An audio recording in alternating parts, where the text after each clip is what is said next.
La zampoña, un tipo de flauta entre los instrumentos de viento. Presentación. Las melodías incluidas en este disco han sido interpretadas principalmente por el tipo de flautas pánicas, en honor al dios Pan, conocidas como zampoñas, sicus, antaras, etc. Nombres diferentes según la procedencia para denominar a un mismo instrumento. Mientras que zampoña proviene del latín, sicu es de origen aymara y antara de origen quechua, estas dos últimas pertenecientes a la cultura andina. Descripción. En términos generales, la zampoña se compone de una serie de cañas cerradas en sus extremos inferiores, atadas entre sí en forma de balsa y sopladas de forma vertical descendente por los bordes de los orificios superiores. Es un instrumento que se ha extendido por todos los continentes y, a pesar de las diferencias que presentan según el contexto cultural en el que se han desarrollado, conservan similitudes comunes, no solo en lo referente a su construcción, sino también en su papel social, relacionado con ceremonias, rituales, poderes mágicos, hechizos de amor, etc. Clasificación. Dentro de la clasificación general de los instrumentos, la zampoña es un aerófono, es decir, un instrumento de viento. Los instrumentos de viento tienen dos características esenciales. Primero, un tubo que encierra una columna de aire producida por el soplo del ejecutante. Segundo, un elemento que pone en vibración dicha columna, que es cuando se produce el sonido. Esta columna se puede poner en vibración por los labios apretados de un trompetista, por la oscilación de una lengüeta simple en el caso del clarinete, doble en el caso del oboe o por el borde afilado de una flauta. Los instrumentos de viento se diferencian precisamente por estas formas de poner en vibración la columna de aire, es decir, de producir el sonido.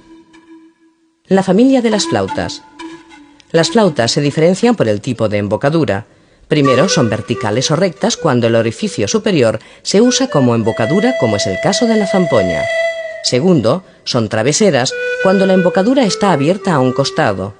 Tercero, son de pico cuando el ejecutante sopla por un canal que termina en un borde afilado.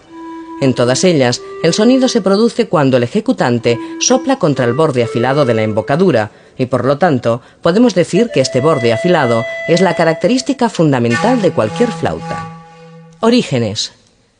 La flauta es uno de los instrumentos más antiguos que se conoce. Se construyeron de tibias de animales, huesos humanos, marfil, arcilla, piedra, caña, metal y madera. Las flautas de pico aparecieron antes que las verticales y son anteriores a las traveseras. Aproximadamente unos 25.000 años antes de Cristo se conocía una especie de silbato fabricado en hueso que emitía un único sonido. 5.000 años después comenzaron a extenderse estos silbatos, pero con unas pequeñas perforaciones laterales que pudieran haber sido orificios de obturación. 15.000 años antes de Cristo, este arcaico silbato proliferó y se consolidó. 2.500 años antes de Cristo, la flauta ya tenía unas características muy cercanas a las que configuran las flautas actuales. Entre las civilizaciones mesopotámicas ya se hallaban difundidas dos familias de flautas, las rectas y las traveseras. Uso y atributo en las diferentes civilizaciones. El uso y concepción de los instrumentos por parte de las diferentes civilizaciones ha ido cambiando a lo largo de la historia. Las civilizaciones antiguas relacionan las ideas flauta, falo, fertilidad, vida, resurrección, asociando el tocar la flauta con innumerables ceremonias fálicas y con la fertilidad. Los esclavos aztecas tocaban flautas de hueso antes de ser sacrificados. Los arqueólogos han encontrado a menudo una flauta al lado de una momia o esqueleto, colocada allí muy probablemente como un amuleto de resurrección. De la misma manera que se relaciona la flauta con la vida y la muerte, también se la relaciona con el amor. Los jóvenes cheyennes tocaban las flautas porque tenían un poder especial en el galanteo sobre las muchachas. En Europa, cuando los chicos daban una serenata por la noche, solo la flauta estaba prohibida, porque era malo para las chicas oír la flauta durante la noche. Las flautas de Pan, pánicas, en cualquier lugar que existan, están relacionadas con los hechizos de amor. Cuenta la leyenda que el dios Pan se enamoró de la ninfa Siringa, que paseaba por los bosques danzando y cazando con su arco. Un día, Pan la persiguió hasta el río Ladón, que se interpuso en su camino, pero la ninfa, viéndose amenazada, pidió socorro a las náyades, quienes la transformaron en caña. Pan, muy desconsolado, se percató que el viento silbaba al pasar por la caña y pensó que eran los lamentos de la ninfa. Decidió cortar la caña y los unió con cera, construyendo así su siringa, flauta. para tocarla cuando la pasión y el deseo lo poseían. Conservada en la caverna de Diana después de la muerte de Pan, podía probar la virginidad de una muchacha por su sonido. La creencia en relación a esta prueba también podemos observarla en otro continente, y en concreto entre los indios Kuna en Panamá, que usan la flauta en la ceremonia de iniciación de las niñas. Orígenes de las medidas, afinación y migraciones. Las antiguas civilizaciones asiáticas más avanzadas fueron las primeras en controlar y explotar amplias extensiones de tierra, construir templos y edificios, interpretar el cosmos, etc. Desarrollaron, por lo tanto, sistemas de medición, la pulgada china y el pie chino, diferentes a la americana o inglesa actuales. Es curioso que la flauta tipo china estaba afinada sobre la nota fa sostenido, wan chung, y para que esto se lograra, el tubo tenía que tener la medida de 229,9 milímetros, exactamente la medida del pie chino. A partir de esta nota se determinan las 12 notas que forman el sistema musical chino. De igual manera que los chinos conciben el cosmos como una armonía entre el hombre y la mujer, el yang y el yin, el mismo principio se conserva en la música y, por lo tanto, 6 notas, lu, son masculinas y las otras 6 son femeninas. Las flautas pánicas clásicas del Lejano Oriente están formadas por 12 cañas. Cada una es una nota. Unas son masculinas y otras femeninas. Esta relación de notas se conservó en Perú y crearon flautas con notas masculinas y otras con las femeninas. Entre los indios Kuna de Panamá también se puede apreciar esta concepción. Todas estas peculiaridades son muy importantes, ya que a través de ellas los investigadores han podido comprobar que los instrumentos migraron junto con la gente y que en otras latitudes los copiaron. Las características de los instrumentos, las escalas, las medidas, han sido elementos fundamentales para determinar el origen y procedencia.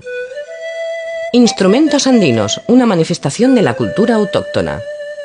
Las antiguas culturas andinas han dejado su huella en la actualidad, no solo por los descubrimientos arqueológicos y antropológicos, sino por las manifestaciones populares que muestran un pasado que hoy en día se hace evidente a través de sus símbolos, significados y tradiciones. La América precolombina estaba poblada por culturas muy evolucionadas. En Centroamérica habían logrado un alto grado de desarrollo, tal como lo evidencian las investigaciones científicas, la escritura, el calendario, la arquitectura, etc., legados culturales que son parte del patrimonio de la humanidad. En Sudamérica, en la zona de lo que hoy es Perú y sus países vecinos, Colombia, Ecuador, Bolivia y Chile, otras culturas también alcanzaron altos niveles de desarrollo.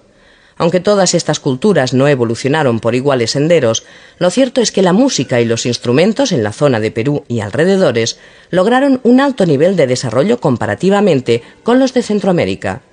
Los hallazgos arqueológicos en Perú y zonas colindantes nos muestran flautas con numerosos orificios y flautas pánicas de muchas cañas. Las coincidencias existentes entre las flautas pánicas del Lejano Oriente y las del Perú plantean un origen que para algunos investigadores no alberga casi dudas. Según ellos, estas flautas pánicas parecen haber llegado de algún contacto con el Lejano Oriente. Las corrientes oceánicas desde Melanesia, rodeando Nueva Zelanda hasta llegar a Perú, pueden haber traído embarcaciones con hombres. Las coincidencias son muy llamativas. Las flautas pánicas son muy conocidas y usadas en todo el este y sudeste de Asia e islas del Pacífico. La disposición de los tubos en 2 hileras aparece en algunas islas de la Melanesia y Polinesia, así como la forma de mantenerlos en su sitio, atados a una tablilla de caña. En Birmania usan estas flautas unidas en pares por una cuerda floja, uso que también se ha encontrado en Sudamérica. Al igual que en la música china, donde la escala masculina más la femenina se juntan en una única flauta pánica, en Sudamérica también existen estas escalas, pero repartidas en 2 flautas pánicas, zampoñas, que son complementarias y son tocadas por 2 ejecutantes. No obstante, algunos investigadores no comparten esta hipótesis y plantean la posibilidad de que el origen de estas flautas y sus características fuera la herencia de un grupo social que no se ha descubierto aún. En todo caso, lo que sí sabemos es que estas flautas son prehispánicas, a lo mismo que sus escalas pentatónicas. La zampoña es uno de los instrumentos más representativos de las culturas andinas. Ha cumplido y cumple un papel polivalente y está presente en todo tipo de tradiciones, ceremonias, celebraciones, bailes, homenajes, etc.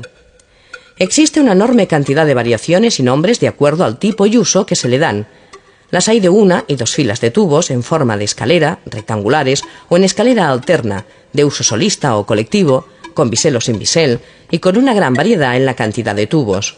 También hay de dos filas de tubos que combinan cañas cerradas en su extremo inferior con cañas abiertas a manera de resonadores, ya sea en forma de escalera, rectangulares de uso solista y colectivo.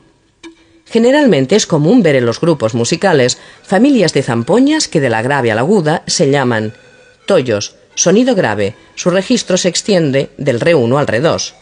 Zancas, una octava más alta que los tollos, su registro se extiende del re2 al re3. Maltas, una octava más alta que las zancas, su registro se extiende del re3 al re4. Y chulis, una octava más alta que las maltas, su registro se extiende del re4 al re5. Muchas están hechas de dos hileras de tubos complementarias, combinando una hilera de 6 tubos denominada ira con otra de 7 tubos denominada arca, de forma tal que la escala se complementa entre las dos hileras. Arca e ira tienen un significado místico en el mundo andino. Pueden representar al hombre y la mujer, el día y la noche, la luz y la oscuridad, las fuerzas opuestas de la naturaleza, que juntas representan la totalidad de las cosas. Cuando la forma de tocar es alternada entre dos o varios ejecutantes, a lo que se llama trenzar, el hombre andino está proyectando este principio místico. En Perú, el Instituto Nacional de Cultura ha llevado a cabo un estudio sobre la variedad y cantidad de instrumentos, clasificación y detalles sobre sus características, construcción y ubicación geográfica. Los resultados de este estudio dieron un balance de 350 instrumentos distintos que actualmente se usan entre la sierra y la costa del Perú. En este estudio se incluyen las variantes de los instrumentos en uso, como los 71 tipos de flautas pánicas, 32 de quenas, 11 de charango, 9 de flautas traveseras, 18 de flautas de una sola mano, etc. A los anteriores hay que sumar los de la selva amazónica peruana, donde se detectaron un total de 56 tipos de instrumentos musicales entre idiófonos, membranófonos, cordófonos y aerófonos. Los instrumentos en general forman parte de la historia de la humanidad. Han vivido y viven con nosotros, evolucionan, cambian y se adaptan a las diferentes épocas y necesidades existenciales del ser humano. En esta relación ser humano-instrumento, instrumento-ser humano, los instrumentos nos han ayudado y nos ayudan a encontrar un equilibrio con nosotros mismos y con los demás, con la naturaleza y el entorno. Los hemos modelado y los modelamos, y en este quehacer creativo nos van modelando a nosotros mismos. Los instrumentos nunca dejarán de acompañarnos y habitarán siempre en el corazón del hombre.